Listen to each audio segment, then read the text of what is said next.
నమస్తే అండి. వైసీపీ ఉన్మాద రాజకీయాలు తారాస్థాయికి చేరాయి అనడానికి ఈరోజు రాష్ట్రంలో వాళ్ళు వ్యవహరిస్తున్న తీరే దానికి ప్రత్యక్ష సాక్ష్యం.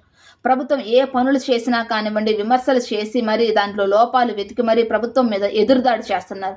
ఒక రకంగా ఎంత ఉన్మాదంగా ప్రవర్తిస్తున్నారంటే, ప్రభుత్వం 99 పైసలకే మేము భూముల్ని లీజ్‌కి ఇస్తాము సాఫ్ట్‌వేర్ కంపెనీలకి. ఎందుకంటే సాఫ్ట్‌వేర్ కంపెనీలు మన రాష్ట్రానికి రావడం వల్ల ఇక్కడ చదువుకున్న యువతకి ఉద్యోగం, ఉపాధి అవకాశాలు లభిస్తాయి. మన రాష్ట్రం కూడా ఆర్థికంగా అభివృద్ధి చెందుతుంది అనే ఉద్దేశంతో 99 పైసలకే భూములు ఇస్తుంటే, ఆ విషయంపై కూడా విమర్శలు చేస్తున్నారు.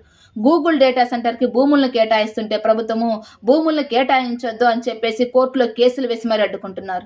చంద్రబాబు నాయుడు గారు మెడికల్ కాలేజీలని పీపీపీ మోడల్‌లో మేము డెవలప్ చేస్తాము అంటే, ఎవరైనా పీపీపీ టెండర్స్‌లో పార్టిసిపేట్ చేస్తే మేము అధికారంలోకి వచ్చిన తర్వాత వాళ్ళని జైలుకి పంపిస్తామని చెప్పేసి హెచ్చరికలు జారీ చేస్తున్నారు.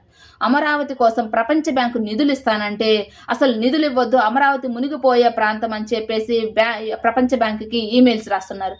రాజధాని కోసం రైతులు భూములు ఇస్తానంటే భూములు ఇవ్వొద్దు అని చెప్పేసి కోర్టులో రైతుల చేత కేసులు వేయిస్తున్నారు. మరి వీళ్ళకి ఏం కావాలి? బిల్ గేట్స్ గారు ఆంధ్రప్రదేశ్ రాష్ట్రానికి వస్తే ఏ విధంగా విమర్శలు దాడి చేశారో అందరికీ తెలిసిందే కదా. అసలు వీళ్ళకి ఏం కావాలి? రాష్ట్రానికి రాజకీయాలు ఏ విధంగా చేస్తున్నారో ఒకసారి గమనించండి. ఇప్పుడు అవన్నీ చాలదు అన్నట్టు హెరిటేజ్ మీద పడ్డారు. హెరిటేజ్లో కల్తీ జరుగుతుందని చెప్పేసి మాట్లాడుతున్నారు. నిజంగా ఆధారాలు చూపించి హెరిటేజ్లో కల్తీ జరుగుతుందని చెప్పేసి మీరు ఆధారాలు చూపించి ఆరోపణలు చేస్తే నమ్మేవాళ్ళు.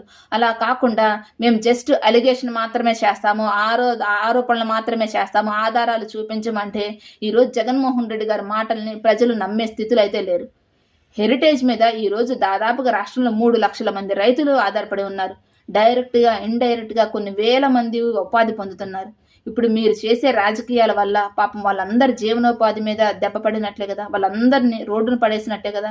రాజకీయాల్ని రాజకీయాలుగా మాత్రమే చేయండి. మీ రాజకీయాల కోసం రైతుల్ని రోడ్డున పడేయకండి. ఇప్పటికైనా రాష్ట్ర ప్రయోజనాల గురించి ఆలోచించి ఆ పార్టీలను పక్కన పెట్టండి. మన రాష్ట్ర భవిష్యత్తు ఇంపార్టెంట్. పార్టీలని పక్కన పెట్టి రాజకీయాలు చేయండి. రాజకీయాల్ని రాజకీయాలుగా మాత్రమే చేయండి. అంతేకాని మీ రాజకీయాల అవసరాల కోసము ప్రజల జీవనోపాధి మీద గండి పడే విధంగా వ్యవహరించొద్దు. ఇప్పటికైనా మీరు హుందాగా ప్రవర్తించండి.